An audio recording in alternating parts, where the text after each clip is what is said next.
భూతం చ భవ్యం చ సర్వం యశ్చాధితిష్ఠతి స్వర్యస్య చ కేవలం తస్మై జ్యేష్ఠాయ బ్రహ్మణే నమః.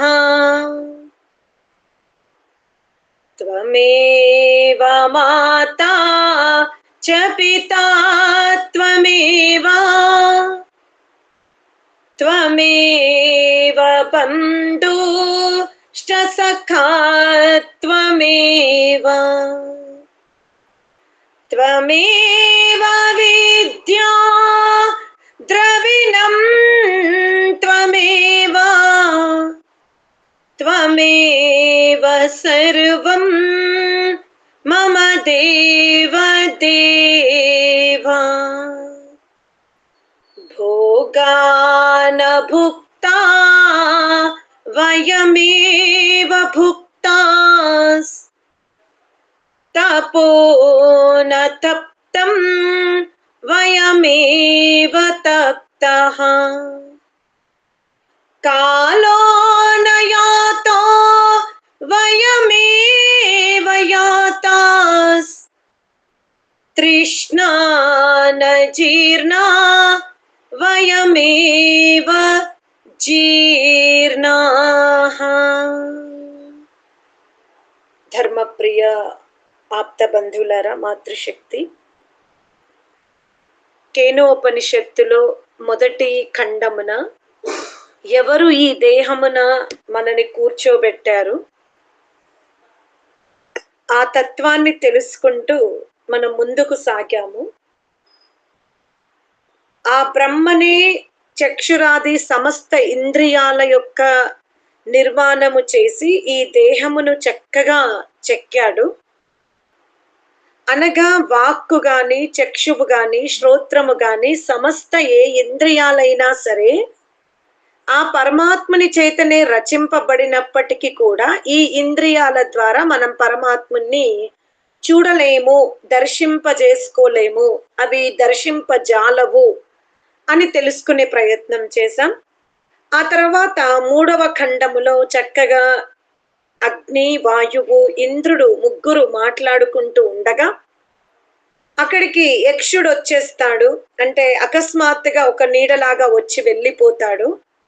మన ముగ్గురు యొక్క సామర్థ్యాన్ని మనం చర్చించుకుండగా ఎవరొచ్చి విని వెళ్ళారు, అతనెవరు అనేది తెలుసుకోవడానికి ముందు అగ్ని వెళ్తుంది. ఆ తర్వాత వాయువు, ఇద్దరు కూడా తమ శక్తుల్ని నిరూపించుకోలేకపోతారు. ఇప్పుడు ఆ తర్వాత ఇంద్రుడు వెళ్తాడు.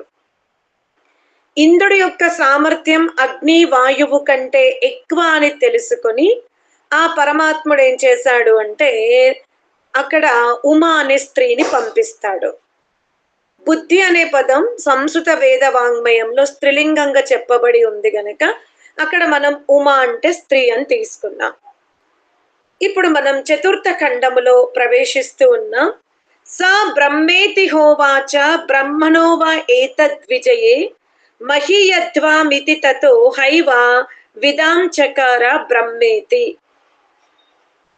ఇప్పుడు ఆ బుద్ధిని అంటే ఆ ఉమా యొక్క రూపానికి ఆకర్షింపబడినప్పటికీ కూడా చాలా ప్రయత్నం తర్వాత ఉమా అంటే బుద్ధి, నేను ఈ ఉమా ద్వారానే, ఈ శక్తి ద్వారానే నేను ఆ బ్రహ్మని అంటే ఎవరు వచ్చారో అక్కడికి, అతను ఎవరు అని తెలుసుకోగలుగుతానని గ్రహించినటువంటి ఈ ఇంద్రుడు ఉమా ద్వారా ఆ యక్షుని వరకు చేరుకుంటాడు.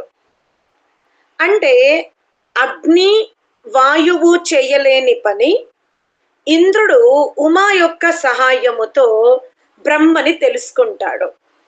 అంటే ఈ శ్లోకములో మనకు ఋషి ఏం చెప్తున్నాడు అంటే సామాన్యముగా అగ్ని, వాయువు అలాగే ఇంద్రుడు వీళ్ళు ముగ్గురు కూడా తమ తమ శక్తులను చూసి గర్విస్తున్నారే తప్ప ఈ శక్తుల వెనుక ఎవరున్నారు, ఎవరి వల్ల మాలో ఇంతటి సామర్థ్యం ఉందని గ్రహించజాలలేకపోతున్నారు ఆ విషయాన్ని అవగతము చెయ్యడానికే ఆ విధంగా అక్కడికి తటస్థించినట్టుగా అక్కడ గురు శిష్యుల సంవాదం జరుగుతూ ఉంది.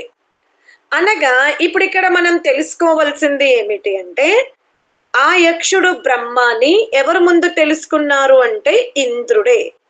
అనగా ఇప్పుడు అగ్ని, వాయువు, ఇంద్రుడు. ఈ ముగ్గురిలో ఇప్పుడు ఎవరు శ్రేష్ఠులయ్యారు అంటే ఇంద్రుడు శ్రేష్ఠుడయ్యాడు. ఎందుకంటే ఆ బ్రహ్మని ముందుగా తెలుసుకుంది ఇంద్రుడే గనక.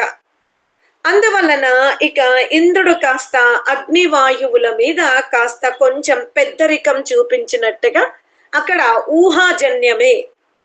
ఆ తర్వాత తస్మాద్వా ఏతదేవా ఆతితరామి వాన్యాన్ దేవాన్ యదగ్నిర్వాయురింద్రస్యేన నేదిష్టం పస్పర్శస్తే హ్యేనత్ ప్రథమో విధం చకార బ్రహ్మేతి. మనం తరచుగా వివిధ విద్వాంసులతో వింటున్నాము. మనము దేవతలు మనకు 2 రకాలుగా ఉన్నారు. ఒకరు జడ దేవతలు, రెండవది చేతన దేవతలు. చేతన దేవతలు ఎవరు అంటే దేవాహ అంటే దాన్ని మనకు నిరుక్త వ్యాఖ్యానం తీసుకుంటే దేవః అంటే దానాద్వా, దీపనాద్వా, ద్యోతనాద్వా, ప్రకాశనాద్వా. అనగా మనకు సహాయం చేసేవాళ్ళు, ప్రకాశాన్ని ఇచ్చేవాళ్ళు, జ్ఞానాన్ని ఇచ్చేవాళ్ళు, వీళ్ళందరూ కూడా దేవతలు అనబడతారు. ఈ దేవతల్లో 2 రకములైన దేవతలు ఉన్నారు. ఒకరు చేతన దేవత, మరొకటి జడ దేవతలు. ఇప్పుడు ఇక్కడ చేతన దేవతలు ఎవరు అంటే జీవుడు, పరమాత్ముడు.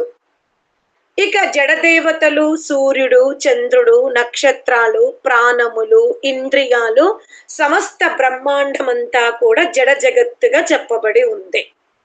మరి ఇక్కడ యక్షుణ్ణి తెలుసుకోవడానికి 2 దేవతలు వెళ్ళారు. ఒకటి జడదేవత వెళ్ళింది, అగ్నివాయువు జడదేవత కోణంలోకి వస్తారు, ఇంద్రుడు చేతన దేవత కోణంలోకి వస్తాడు. అనగా జడదేవతలు వెళ్ళినవి యక్షుడి దగ్గరికి, చేతన దేవత కూడా వెళ్ళింది. అయినప్పటికీ కూడా జడదేవతలు తెలుసుకోలేకపోయినవి. చేతన దేవత అయిన ఇంద్రుడు ఆ బ్రహ్మని తెలుసుకున్నాడు. కానీ స్వయం తెలుసుకున్నాడా అంటే కాదు. స్వయముగా ఇంద్రుడు బ్రహ్మని తెలుసుకోలేదు. ఆ యక్షుడు అనగా ఆ బ్రహ్మ యక్ష రూపములో ఉండి, ఆ యక్షుడు ఉమానే స్త్రీని ఒక సాధనముగా ఇచ్చినందువలన జీవుడు ఆ ఉమానే స్త్రీ సహాయముతో బ్రహ్మను తెలుసుకోగలిగాడు. అంటే ఇక్కడ మనం తెలుసుకోవాల్సింది ఏమిటి అంటే, జీవునకు స్వయముగా తన స్వరూపాన్ని తెలుసుకోగలిగే అవగాహన ఉండదు. తప్పకుండా జీవాత్మకు తన శక్తి తెలియాలన్నా, తన చైతన్య స్థితి తెలియాలన్నా, తన స్వరూపము తెలియాలన్నా, తనెవరో తెలియాలన్నా తనకి సాధనాలు అవసరం. ఎందుకంటే జీవుడు చాలా అల్పజ్యుడు, అల్ప సామర్థ్యుడు. చేతనుడే, ఏక అనుకమే, నిత్యుడే. జీవుడు నిత్యుడు, ఏక అనుకమే, అతనిని ఎవ్వరూ పుట్టించలేదు. అయినప్పటికీ కూడా జీవుడు అల్పుడు, అల్ప సామర్థ్యుడు. మరి అల్ప సామర్థ్యుడైన జీవుడు బ్రహ్మాండము గురించి తెలుసుకోవాలన్నా, తన గురించి తెలుసుకోవాలన్నా, తను బ్రహ్మాండము, బ్రహ్మాండానికి అధిపతి అయిన బ్రహ్మను తెలుసుకోవాలన్నా అతనికి సాధనాలు చాలా అవసరం. సాధనాలు లేకపోతే అతను తనని తెలుసుకోలేడు, తనెవరో గుర్తుపట్టలేడు. అలాగే ఈ జడ ప్రకృతి అయిన బ్రహ్మాండాన్ని తెలుసుకోడు. తాను కాని బ్రహ్మాండం గాని మరొక తత్వం ఉందే, అతనిని కూడా తెలుసుకోడు గనక ఆ పరమాత్ముడు జీవునకు అత్యధిక సామర్థ్యము గల సాధనాలను ఇచ్చి ఈ దేహములో కూర్చోబెడతాడు. ముఖ్యంగా మనుష్య దేహములో బుద్ధి సామర్థ్యాన్ని చాలా తీవ్రముగా, వేగవంతముగా, సంకల్ప శక్తితో కూడుకున్నటువంటి సాధనాన్ని పరమాత్ముడు మానవ జన్మకు ప్రసాదిస్తూ ఉంటాడు. అందుకనే ఇక్కడ ఈ సమస్త బ్రహ్మాండము అనగా మీ శరీరములో కూడా మీరు చూసుకుంటే, మీరు తప్ప ఏవైతే ఉన్నాయో అవన్నీ కూడా జడ పదార్థాలే. అలాగే బ్రహ్మాండాన్ని గనక మనం తీసుకుంటే, బ్రహ్మ తప్ప సూర్యుడు, చంద్రుడు, నక్షత్రాలు, వనస్పతులు, ఔషధాలు, పంచభూతాలు, సమస్త బ్రహ్మాండమంతా కూడా జడ దేవత అనగా జడ వస్తువే. అందుకనే ఏ మానవుడైతే పరమాత్మని ద్వారా లభింపబడిన బుద్ధి అనే సాధనము ద్వారా సమస్త బ్రహ్మాండాన్ని తెలుసుకుంటాడో, సమస్త బ్రహ్మాండమును తెలుసుకుంటాడో, అలా తెలుసుకున్నప్పుడు ఆ జ్ఞానం అనగా బ్రహ్మాండము గురించి తెలుసుకున్న జ్ఞానము అది దేవత అనబడుతుంది. బ్రహ్మాండము గురించి తెలుసుకున్నటువంటి జ్ఞానము అది దేవత అనబడుతుంది. అనగా జడ దేవతలు మనకు ఏ విధంగా సహాయపడుతున్నవి, వాటిని మనం ఎలా ఉపయోగించుకోవాలి, వాటి సామర్థ్యం ఏమిటో మనం తెలుసుకుంటూ ఉన్నాం. మీరు ఇక్కడ గమనించినట్టయితే బ్రహ్మాండములో సూర్యచంద్ర నక్షత్రాదుల సామర్థ్యము చాలా అమోఘమైనది. కానీ అగ్ని వాయువు సామర్థ్యం అవర్ణనీయంగా ఉంది. అనగా అగ్ని వాయువుల యొక్క సామర్థ్యము చాలా శ్రేష్టముగా ఉంది. అలాగే మన దేహమున కూడా చూడండి, మీరు ఏ ఇంద్రియాన్ని కూడా మీరు తక్కువ అంచనా వెయ్యలేరు. శరీరములోని గోర్ల నుండి తీసుకుంటే కేశముల వరకు మనం పోల్చుకుంటే మన శరీరములోని ఏ పదార్థము కూడా వ్యర్థముగా లేదు. అలానే అవి శక్తివంతంగా కాకుండా లేవు, చాలా శక్తివంతమైనవి. కానీ రెండు పదార్థాలు, ఏది అగ్ని వాయువు. అంటే అగ్నిని పిండమున ఆదిత్యునితో అంటే అగ్నిని బ్రహ్మాండమున ఆదిత్యునితో పోల్చుకుంటే పిండమున చక్షువుతో పోల్చారు. అనగా మన శరీరములో ప్రధాన ఇంద్రియము ఏది అంటే చక్షువే. అందుకే నయనం ప్రధానము అంటారు. అంటే నేత్రములు ప్రధానమైన అంగము. అటులనే ఎవరైనా గాఢ నిద్రలో ఉన్నప్పుడు మీరు వారికి ఏదైనా సూచన ఇవ్వాలి అనుకుంటే, అనగా లేసే వరకు మనం ఎదురు చూడలేము, వెంటనే వారికి ఆ సూచన అందాలి అనుకుంటే మనం వాళ్ళని శబ్దముతో పిలువము. దగ్గరగా వెళ్ళి స్పర్శిస్తూ వాళ్ళని సామాన్య స్థితికి తేవడానికి ప్రయత్నిస్తాం. అంటే స్పర్శ అనేది అంటే త్వక్కుకి సంబంధించింది, అది వాయువుకి సంబంధించింది. అనగా ఒక వ్యక్తికి నిద్రపోతున్నప్పుడు దుఃఖద విషయము చెప్పాలి, దాన్ని ఆలస్యం చెయ్యలేము అనుకున్నప్పుడు మనం అక్కడ శబ్దేంద్రియాన్ని ఉపయోగించుకోకుండా, వాగేంద్రియాన్ని ఉపయోగించకుండా మనం ఏం చేస్తున్నామంటే స్పర్శేంద్రియాన్ని ఉపయోగిస్తున్నాం. అనగా స్పర్శ ద్వారా తట్టి లేపి అతన్ని కూర్చోబెట్టి ముందు అతనికి కావలసిన నీటినిచ్చి మనం విషయాన్ని తెలియజేస్తూ ఉన్నాం.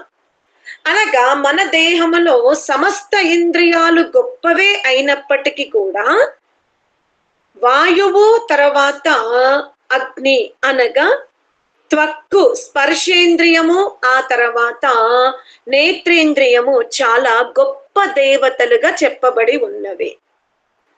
అనగా ఇప్పుడు ఇక్కడ ఇంద్రుడు, అగ్ని, వాయువులో ఆ బ్రహ్మని ముందుగా అతి దగ్గరగా ఎవరు చూశారు అంటే జీవాత్మనే చూసింది. అందుకనే ఈ ఉపనిషత్తుకారుడు ఏమంటాడు అంటే, బ్రహ్మ అంతటా వ్యాపించి ఉన్నాడు. ఆ బ్రహ్మ గురించి తెలుసుకున్నా, ఆ బ్రహ్మ ద్వారా రచింపబడినటువంటి పదార్థాల గురించి తెలుసుకున్నా అది సరిపోదు. అది అధిదైవతం అవుతుంది. బ్రహ్మాండం గురించి తెలుసుకోవడం గొప్పే, శ్రేష్టమే, కానీ అది సర్వశ్రేష్టము కాదు. మనం ఇప్పుడు సముద్రములో నదుల యొక్క నీరంతా కలిసిపోతూ ఉంది. సామాన్యంగా నది నీరు తేలికగాను మధురంగాను ఉంటుంది. అనేక దివ్య ఔషధాలతో కూడుకున్నటువంటి శక్తి నీటిలో ఉంటుంది. ఏది? నదీ ప్రవాహం. అందుకనే అథర్వ వేదములో విజ్ఞాన శాస్త్రములో నీటి గురించి చాలా సూక్తులు ఉన్నవి. అనగా మనము ప్రవహించే నీటిని, అలాగే మనం వింటూ ఉన్నాం వివాహాది శుభకార్యాలప్పుడు మనము మంగళ స్నానాలు చేయించాలి అంటే చాలా చక్కటి వ్యవస్థ ఉంది భారతీయ తంతువుల యందు. ఏమిటి? ప్రవహించే నదుల నుండి, కనీసం ప్రవహించే బావులన్న అనగా ఊట ఉన్నటువంటి బావుల నుండి, కనీసం ఒక 6 బావుల నుండి లేదా 6 నదుల నుండి మనము నీరును తీసుకొచ్చి రాత్రంతా అలాగే పెట్టి తెల్లవారి ఆ నీటిని 6 కుండల్లో ఉన్నటువంటి నీటిని 3 కుండల్లోకి మార్చి, అలా 3 కుండల్లో ఉన్నటువంటి నీటిని ఒక పాత్రలోకి మార్చి స్నానం చేయించినట్టయితే, అనగా గృహస్థాశ్రమంలో ప్రవేశిస్తున్నటువంటి నూతన వధూవరులైనా సరే, అప్పుడే రజస్వల అనే ఒక కన్యగా ఎదిగినటువంటి కన్య అయినా సరే ఆరోగ్యంగా ఉండాలి. సంతానోత్పత్తి విషయములో భవిష్యత్తులో ఎటువంటి ప్రమాదాలు జరగకూడదు అంటే చక్కగా మంగళ స్నానాలు ఉన్నవి. ఆ మంగళ స్నానాలలో ప్రవహించే నది యొక్క నీటి యొక్క వైశిష్టం చెప్పబడి ఉంది. ఎందుకు? నదులు కొండల నుంచి ప్రవహించుకుంటూ వచ్చినప్పుడు వివిధ చెట్లని తాకి అవి వస్తూ ఉన్నవి. ఆ నీటి ప్రవాహముతో ఆ చెట్ల యొక్క రసము, ఆ సూర్యకిరణాల యొక్క కాంతి ఆ నీటి మీద పడుతూ ఉంది. మరి ఇంతటి శక్తివంతమైన నీరు సముద్రంలోకి వెళ్ళినప్పుడు అది వ్యర్థమవుతుంది, ఉప్పు అయిపోతూ ఉంది. మరి ఆ సముద్రం ఉన్నటువంటి నీటిని పరమాత్ముడు ఎంత చక్కగా చూడండి, సూర్యకిరణాల యొక్క ఎందుకు సూర్యకిరణాలు కూడా మనకు దేవతలే అంటే, ఆ సముద్రంలో ఉన్నటువంటి ఉప్పు అంశాన్ని అవి దూరం చేసి కేవలము నీటి అంశాన్ని ఆవిరిగా మార్చుకొని మేఘాలుగా తయారు చేసి మరలా వర్ష రూపంలో కురిపింపజేస్తున్నవి. మనము కూడా ఇప్పుడు పట్టణములో ఉన్నాము, కానీ గ్రామీణ జీవనము తీసుకుంటే మొదటి 2 వర్షాలు వదిలేసిన తర్వాత మధ్యలో పెద్ద వర్షం పడ్డప్పుడు అంటే ఆ కూన పెంక ధార నుండి అక్కడ బకెట్లలో, పాత్రల్లో, ఇత్తడి పాత్రల్లో పడేలాగా చూసేవారు. ఆ నీటితో స్నానం చేస్తే సంవత్సరం అంతా కూడా ఆరోగ్యంగా ఉంటారనేది పెద్దలు బాల్య దశలో చాలా చెప్పేవాళ్ళు.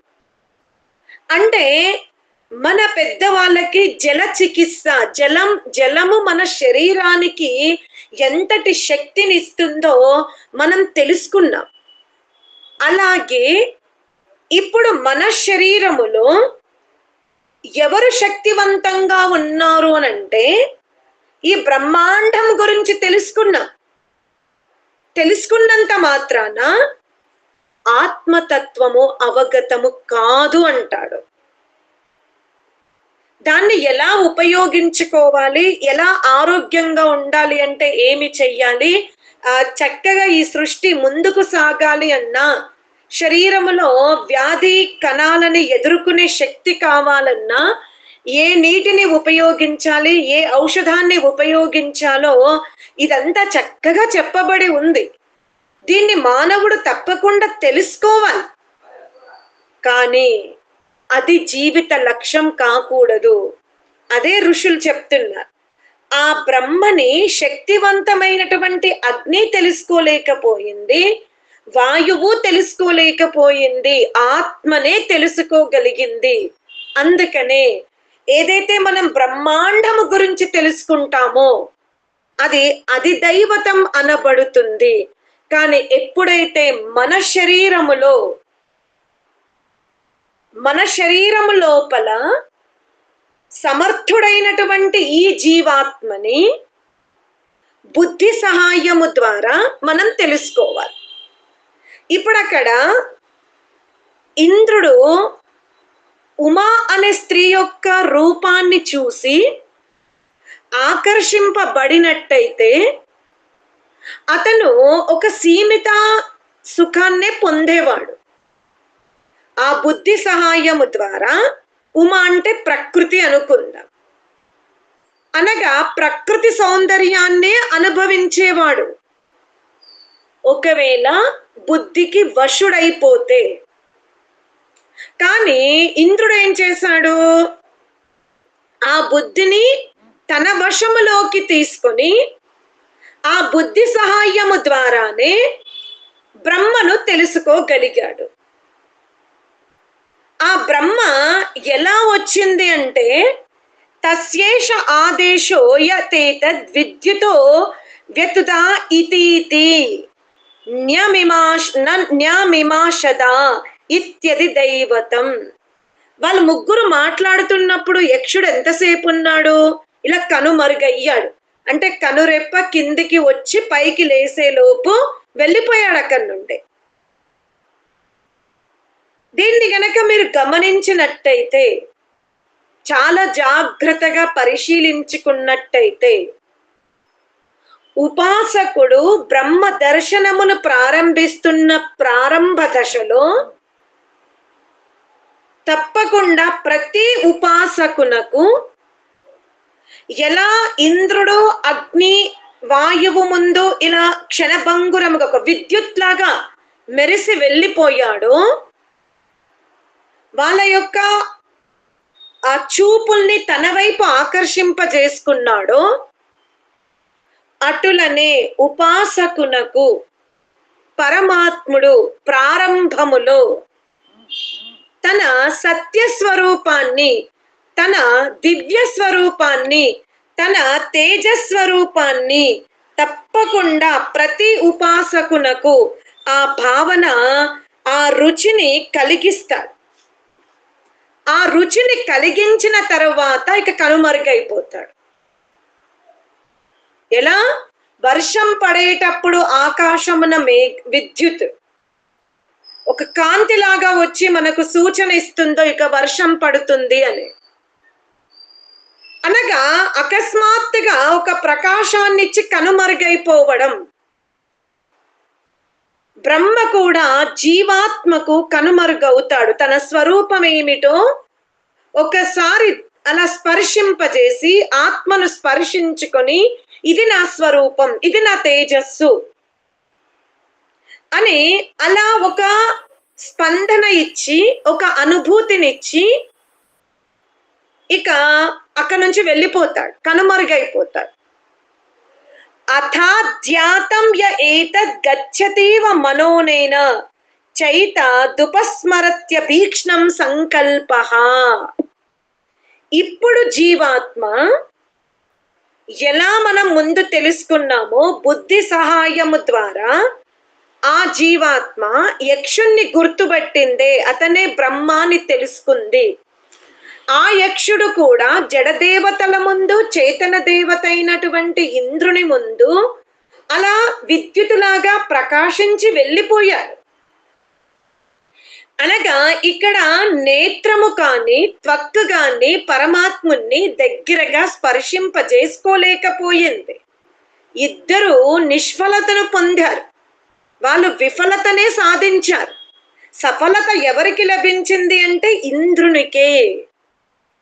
అటులనే ఇప్పుడు ఇక్కడ మనం ఈ ఉమా సహాయముతో అనగా ఆధ్యాత్మికం అనగా మనము ధరించుకొని ఉన్న శరీరము లోపల ఏదైతే బుద్ధి ఉందో ఆ బుద్ధి ద్వారా మనం ఆ కనుమెరుగైన ఆ ప్రకాశాన్ని ఇచ్చిన ఆ ఆనందాన్ని ఇచ్చిన చాలా మధురమైన అనుభూతిని ఇచ్చిన తత్వాన్ని జీవాత్మ బుద్ధిలో పదే పదే పదే పదే సంకల్పించుకున్నచో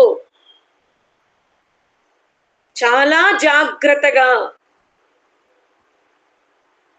చక్షువు గాని మిగతా ఏ ఇంద్రియము కానీ బ్రహ్మని దర్శించుకోలేకపోతుంది. కేవలం ఆత్మనే ఉమా అనే బుద్ధి ద్వారా ఆ యక్షుడనే బ్రహ్మను చూసిందే. ఇప్పుడు ఆ బ్రహ్మ యొక్క తేజస్సు క్షణమే చూసింది, దీర్ఘకాలం చూడలేకపోయింది. ఒక్క నిమిషం అలా మెరిచి వెళ్ళిపోయాడు. కానీ అది స్మృతిలోకి మార్చుకొని సంస్కారములోకి మార్చుకొని ప్రవృత్తిగా మార్చుకొని జీవాత్మ తనకు లభించిన బుద్ధి ద్వారా దీర్ఘకాలము బుద్ధిని శుద్ధి చేసుకుంటూ వెళ్తున్నా కొద్దీ బుద్ధిని బలముగా దృఢముగా మార్చుకుంటున్నా కొద్దీ తద్వనం నామ తద్వనం ఇత్యుపాసితవ్యం సయ ఏతదేవం వేదాభిహైనం సర్వాణి భూతాని సంవాచ్యంతి. అనగా బుద్ధిని శుద్ధం చేసుకోవడం అంటే ఏమిటి అనగా ఈ జీవాత్మ ఈ ఇంద్రుడు ముందు బ్రహ్మాండానికి అధిపతి అయిన బ్రహ్మను తెలుసుకున్నాడు. తెలుసుకొని తన దేహమున బుద్ధి సహాయముతో ఆ బుద్ధిని శుద్ధపరచుకొని కాంతిని క్షణభంగురముగా అంటే ఒక క్షణముగా చూపించిన ఆ కాంతిని స్మృతిలోకి మార్చుకొని ప్రవృత్తిగా మార్చుకొని దీర్ఘకాల యాత్రతో చాలా శుద్ధ చైతన్య స్వరూపముతో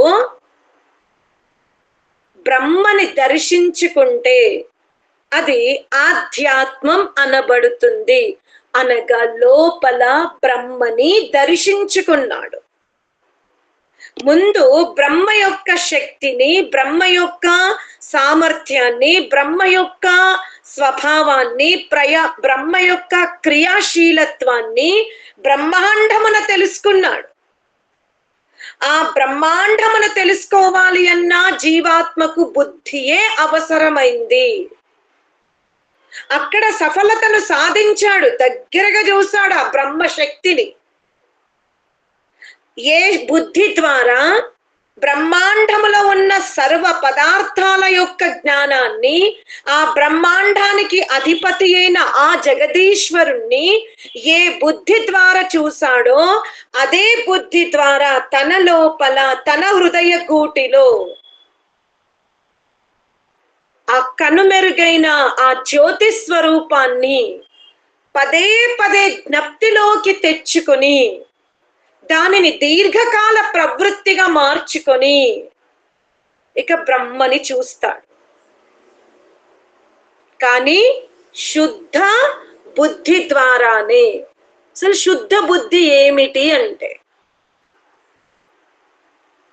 ఎప్పుడైతే జీవాత్మ బ్రహ్మాండములోని ప్రతి పదార్థమునందు బ్రహ్మ సామర్థ్యాన్ని చూసింది, జడ పదార్థాల యందు బ్రహ్మనే దీన్ని రచించగలిగాడు, సూర్యచంద్ర నక్షత్రాలు, సమస్త పంచభూతాలు, జలాశయాలు, వనస్పతులు, ఔషధాలు, వృక్షాలు, సువర్ణాది ధాతువులన్నీ బ్రహ్మ వలననే వికసింపబడుతున్నవి, బ్రహ్మ వలనే ఇవి ఉన్నవి అని తెలుసుకున్నటువంటి ఈ జీవాత్మ ఆ బ్రహ్మని తనలో కూడా చూస్తున్నాడు, దర్శించుకున్నాడు. దర్శించుకొని ఏం చేశాడు? ఈ బ్రహ్మ కేవలం జడ పదార్థాల యందే ఉన్నాడా? ఈ బ్రహ్మ నాయందే ఉన్నాడా?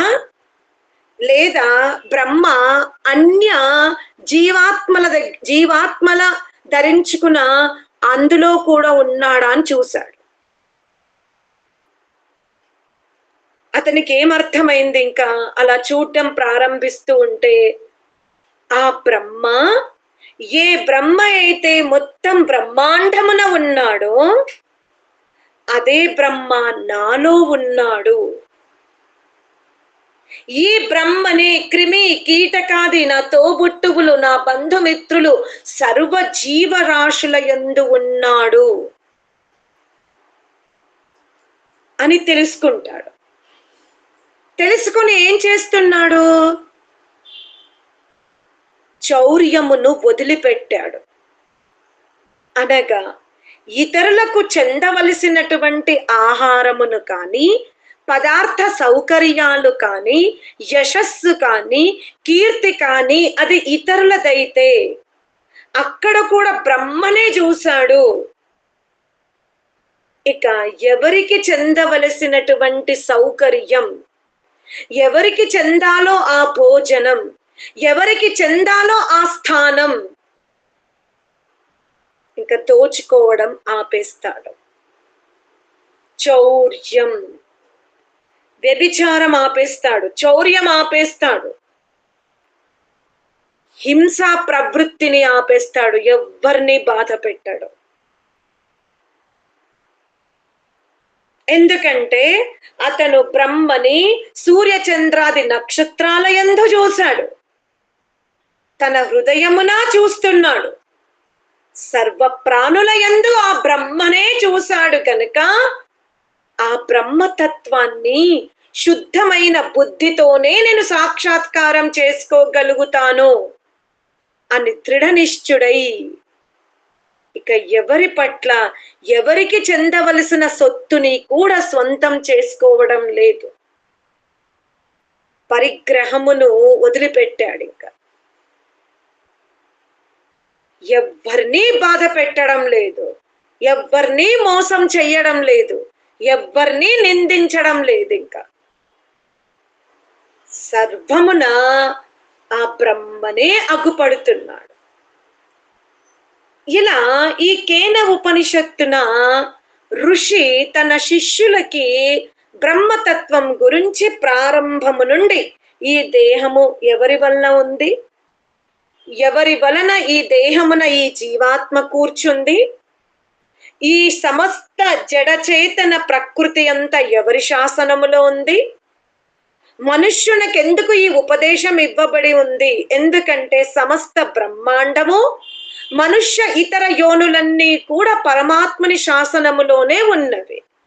సింహము మాంసం తింటుంది అన్నా, ఆవు గడ్డి తింటుందన్నా, బల్లి పురుగుల్ని తింటుందన్నా, ఈ సమస్తమంతా, ఈ సమస్త బ్రహ్మాండము నదులు ప్రవహించి సముద్రములో కలవడం, ఆ సముద్రము నీరు ఆవిరై సూర్యకిరణాల ద్వారా మేఘాలుగా మారడం, లతలన్నీ విశాల రూపము ధరించి ఉన్న వృక్షాన్ని వ్యాప్తింపజేసుకోవడం, సమస్తమంతా కూడా సమస్త మనుష్య ఇతర యోనులు, సమస్త జడ జగత్తు పరమాత్మని ఆధీనములో ఉంది, పరమాత్మని శాసనములోనే ఉంది, వాటన్నింటిని పరమాత్ముడే శాసిస్తున్నాడు.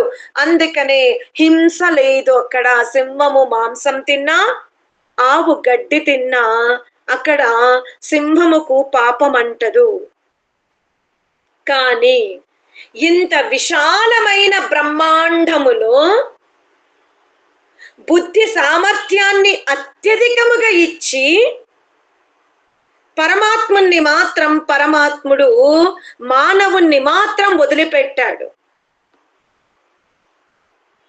వదిలిపెట్టాడు అంటే స్వాతంత్రం ఇచ్చేశాడు, స్వేచ్ఛ ఇచ్చాడు. నీవు చాలా స్వతంత్రముగా జీవించు, స్వేచ్ఛగా జీవించు. బుద్ధి సహాయముతో, బుద్ధిని కర్రగా భావించి దీన్ని పట్టుకొని ఇక స్వేచ్ఛగా జీవించు. కానీ జీవుడు మానవ జన్మ ఎత్తిన తర్వాత స్వేచ్ఛగా జీవించడం లేదు, అతి స్వేచ్ఛగా జీవిస్తున్నాడు. మర్చిపోయాడు. తనకిది ఉదాహరణకి చూడండి,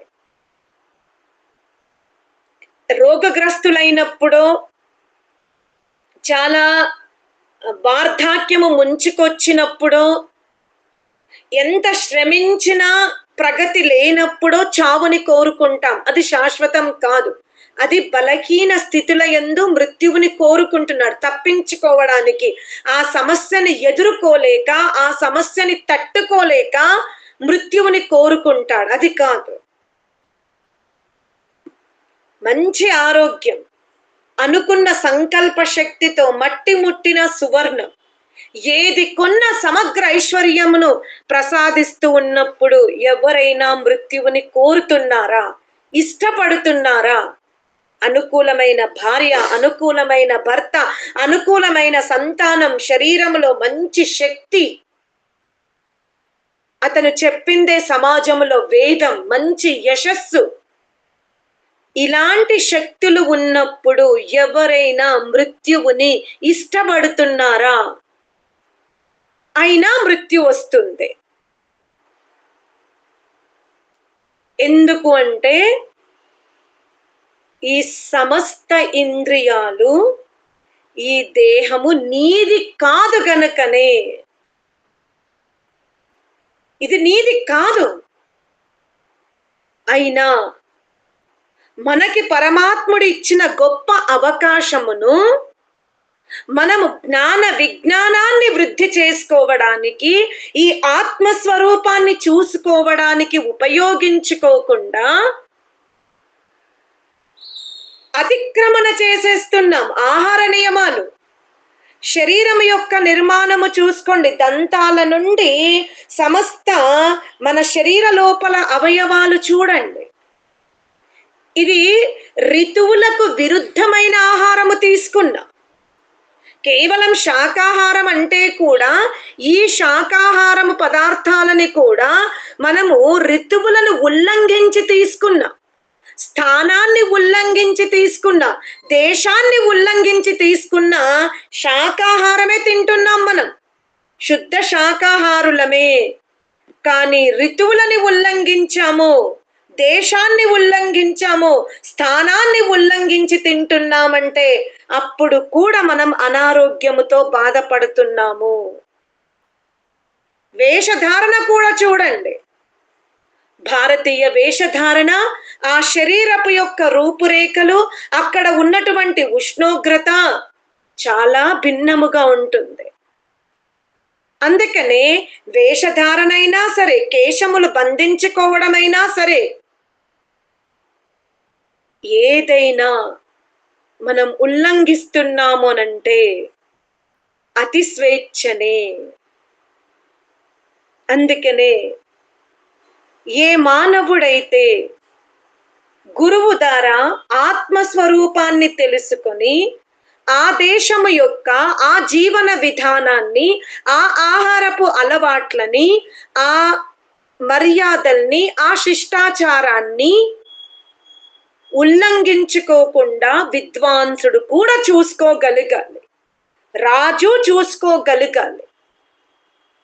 అందుకనే పక్షపాత రహితమైన తల్లి, పక్షపాత రహితమైన తండ్రియే పక్షపాత రహితమైన రాజు యొక్క నిర్మాణం చెయ్యగలుగుతారు. ఒక వైద్యుడు, ఒక ఇంజనీరింగ్, ఒక ఎవ్వరైనా గొప్ప సమర్థవంతులు, నీతివంతుల యొక్క నిర్మాణము జరగాలి అంటే అది గృహము నుండే మార్పు రావాలి. అందుకనే గురువుని దేనితో పోల్చారు? జల్లెడతో పోలుస్తున్నారు. ఎలా మనము ఒక భవన నిర్మాణము చేసుకునేటప్పుడు లారీల మోతాదుగా ఇసుక వస్తుంది. ఆ ఇసుకని మనము అదే విధంగా ఉపయోగించము భవనానికి. దాన్ని జల్లెడ పడుతున్నాం, ఇంకా జల్లెడ పడుతున్నాం. ఒక ఇటుకకి మధ్యలో పెట్టే ఇసుక లావుగా ఉంటుంది. ఆ ఇటుకలు కనబడకుండా పూసే ఇసుక వేరుగా ఉంటుంది.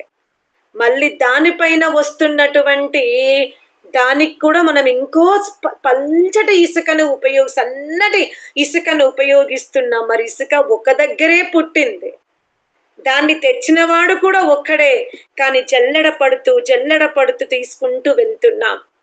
అలాగే గురువు కూడా తన అంతేవాసిన తన ఆశ్రమానికి వచ్చిన శిష్యులని పక్షపాత రహితముగా జల్లెడబట్టి, ఎవరు శూద్రత్వం వరకే ఆగిపోతున్నారు, సేవా ధర్మం వరకే చెయ్యగలుగుతారు, ఎవరు వ్యాపార రంగములో వృద్ధి చెయ్యగలుగుతారు, ఎవరు క్షత్రియ రంగములో వెళ్ళగలుగుతారు, ఎవరు బ్రాహ్మణ వర్గములో ఉండగలుగుతారు, అదే విధంగా మళ్ళీ ఆ బ్రాహ్మణ వర్ణముతోనే గుణకర్మ స్వభావాలకు అనుకూలమైన వివాహ వ్యవస్థ చేసి, మళ్ళా క్షత్రియ అమ్మాయితో వివాహము చేసి, ఈ విధముగా గుణకర్మ స్వభావాలతో అనుకూలముగా గురువు సమాజాన్ని శుద్ధి చేసినప్పుడు తప్పకుండా మనం ఆరోగ్యవంతమైన, ప్రకాశవంతమైన, అతి స్వేచ్ఛ కాకుండా స్వేచ్ఛగా